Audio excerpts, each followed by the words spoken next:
Ito, last na tanong. Last na tanong, mabilisan. Gano'ng sahod ng boson? Yung totoo? Yung totoo. Siyempre, yung totoo.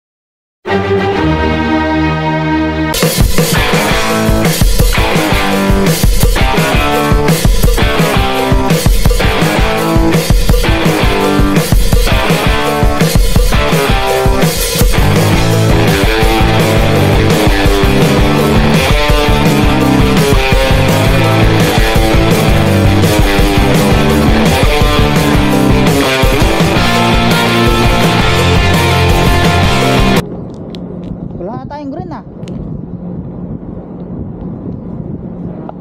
Wala na tayong green.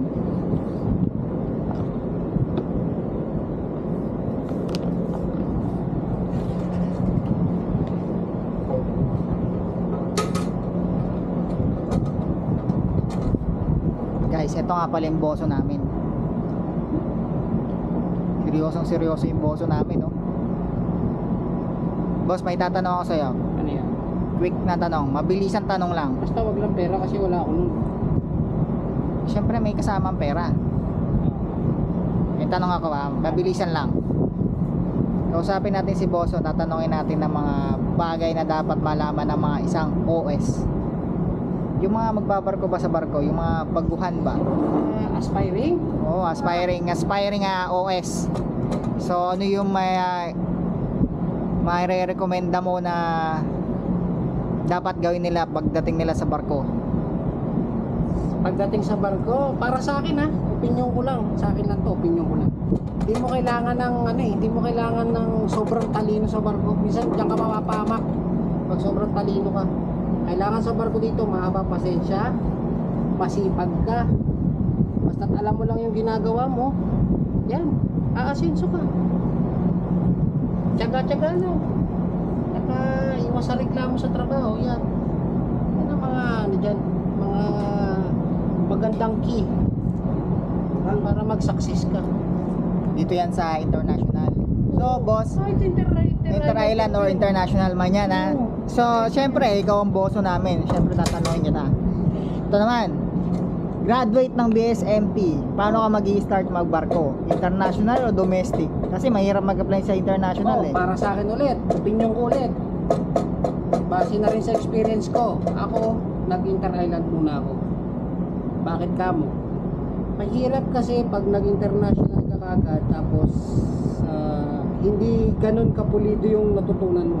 Siyempre sa eskwelahan, iba yung tinuturo sa eskwelahan, iba rin sa barko, sa actual.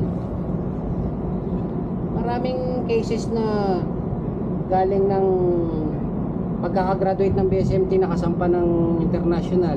Pagdating sa barko, nangangamote. Hindi ko naman sa nilalahat, pero naranasan ko yung ganyan.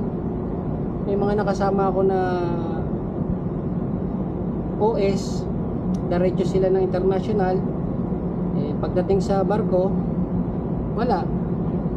Maluluha na lang din talaga kasi lagi napapagalitan ng boso. Hindi alam yung mga ganito, yung mga bagay na hindi alam. Kahit ituro mo ng ituro, hindi nila maintindihan kasi nga hindi nila naunawaan kagad sa domestic. Kasi sa domestic kahit papaano malalaman mo yung mga diskarte, mga tawag sa mga bagay-bagay.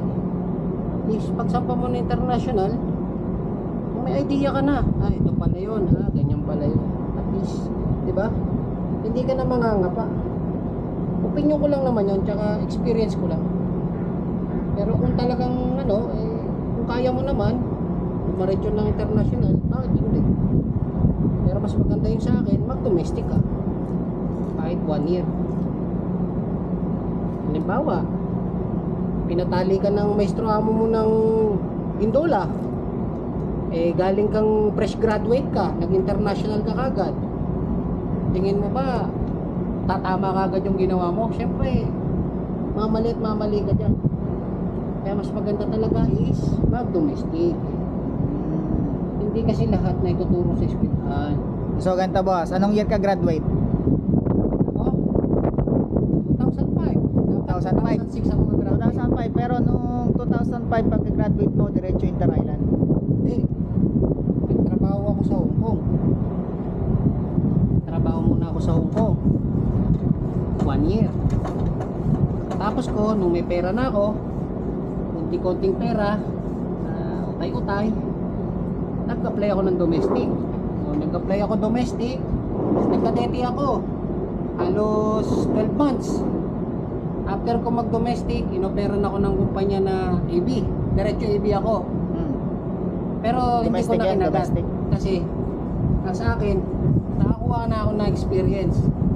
Hindi man ganun kataas yung experience na nakuha ko, at least nagkaroon ako ng minor idea pagsampa ng international. 2010, nag-start na ako mag-international. So 5 years before mag-international. Trabaho muna ako sa lupa, nag-landbase. 2005 graduate, 2010 nakasakay na international.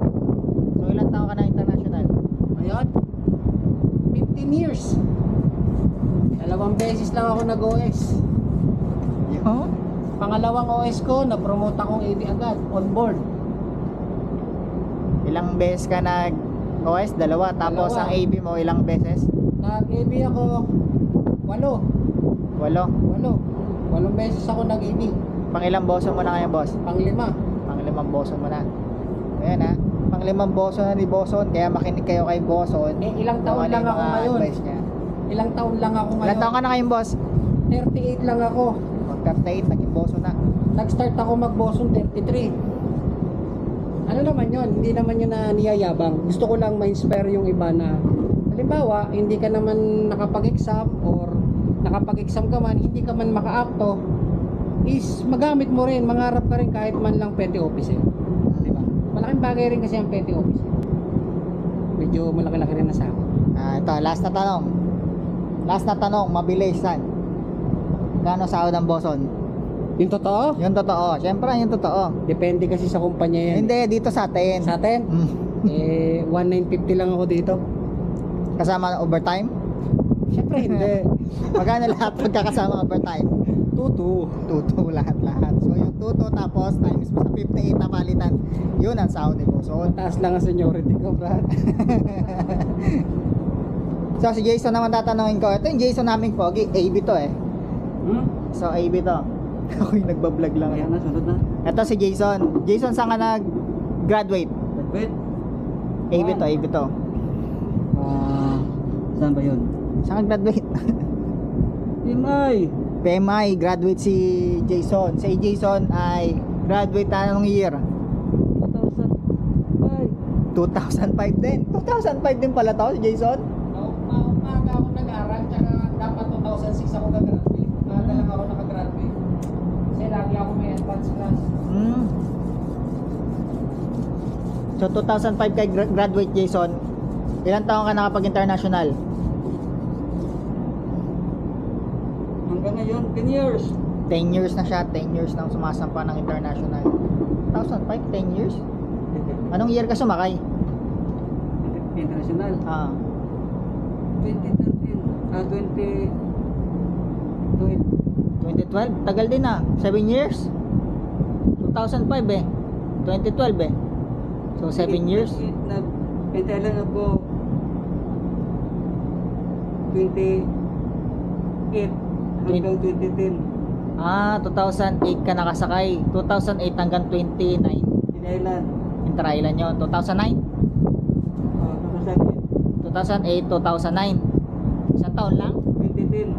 2010. 2 taon sa Inter-island. Bago ka mapunta dito sa international. So, yun ah. So, lahat kami guys ay nanggaling kami ng Inter-island. So, ngayon, Jason, ano advice mo sa mga bagong graduate na fresh graduate ng BSMT? Tsaga lang. Kahit walang backer, tsaga lang. Tsaga lang, kahit walang bakar na. So ayan na guys, huwag kayong mawala ng pag-asa, lalo na yung mga nasa bagong fresh graduate na nag-a-apply na hindi matanggap. Subukan lang natin mag-apply na mag-apply kasi nasa atin din yung future. Future. So ayan lang guys, bye.